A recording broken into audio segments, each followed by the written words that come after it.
intent on regaining territory on the continent. After a brief siege, Henry and his men take the city of Harfleur, but it's a costly victory. It had taken Henry longer than he would have liked, and his men had suffered. Having arrived in Normandy with 12,000 men, Henry's troops now numbered only 6,000 due to desertion, starvation, and disease. Against the advice of his council, he ordered his men to march across the French countryside towards the English-held port city of Calais, where they could rearm and return to England.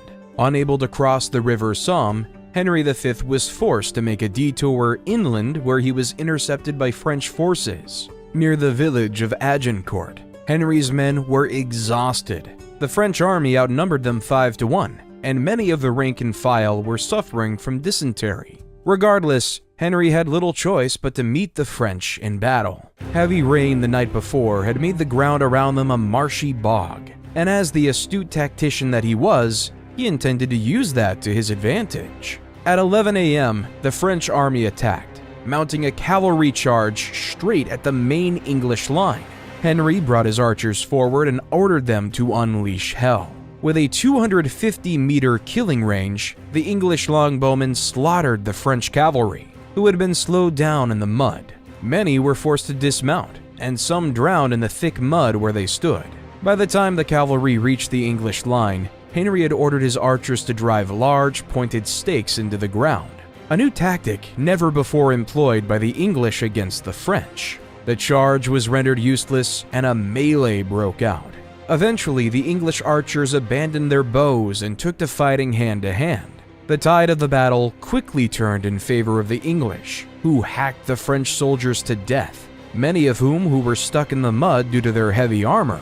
Before long, Henry was victorious. His army marched in Calais unopposed. When he returned to England just a few months later, he received a hero's welcome. Crowds lined the streets, pageants took place, and choirs sang in all the churches. It was a great moment of pride for England, and proved to be the greatest English victory of the 100 Years' War. From a practical standpoint, it greatly bolstered Henry V's claim to the French throne. It directly led to infighting within the French court, and by 1420, the Treaty of Troyes was signed, acknowledging Henry as regent and heir to the French throne. By now, Henry had regained control of Normandy, was allied with the Duchy of Burgundy, and had received support from King Sigismund of Hungary, who signed the Treaty of Canterbury, acknowledging the English claim to the throne. Unification of the kingdoms of England and France seemed inevitable. It was Henry's intention that after unifying the two crowns, he would embark on a crusade. However, he died just a few years later in 1422, passing the throne onto his son, Henry VI.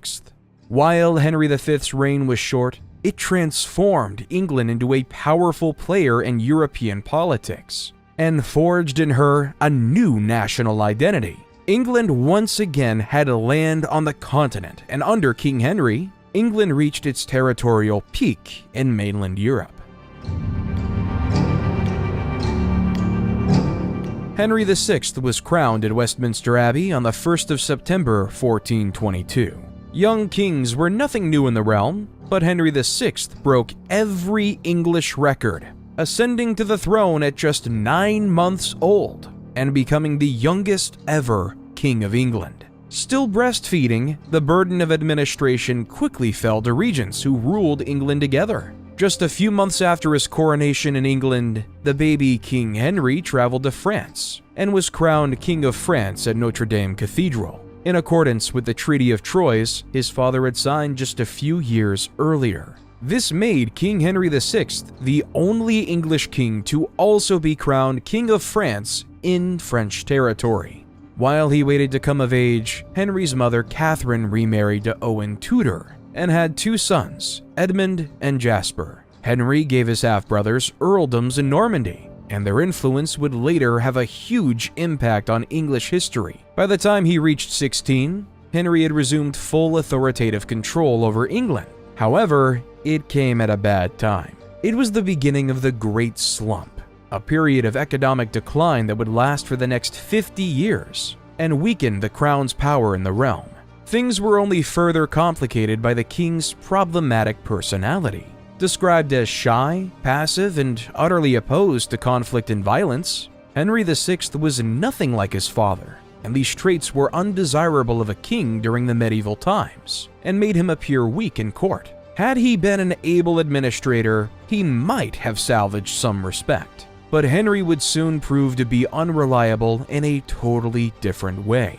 The king was prone to debilitating bouts of madness that forced administrative decision-making back into the hands of regents. This made England unstable and weakened royal authority.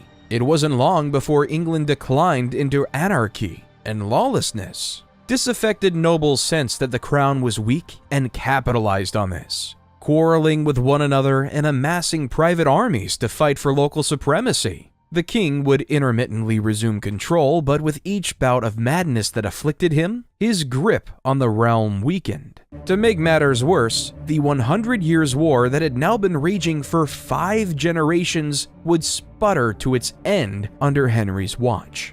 England had seen many successes and victories during its time, but by its conclusion, Henry had lost all of his father's lands in France, retaining only the port city of Calais, further adding to his image of a weak king. With his kingdom fractured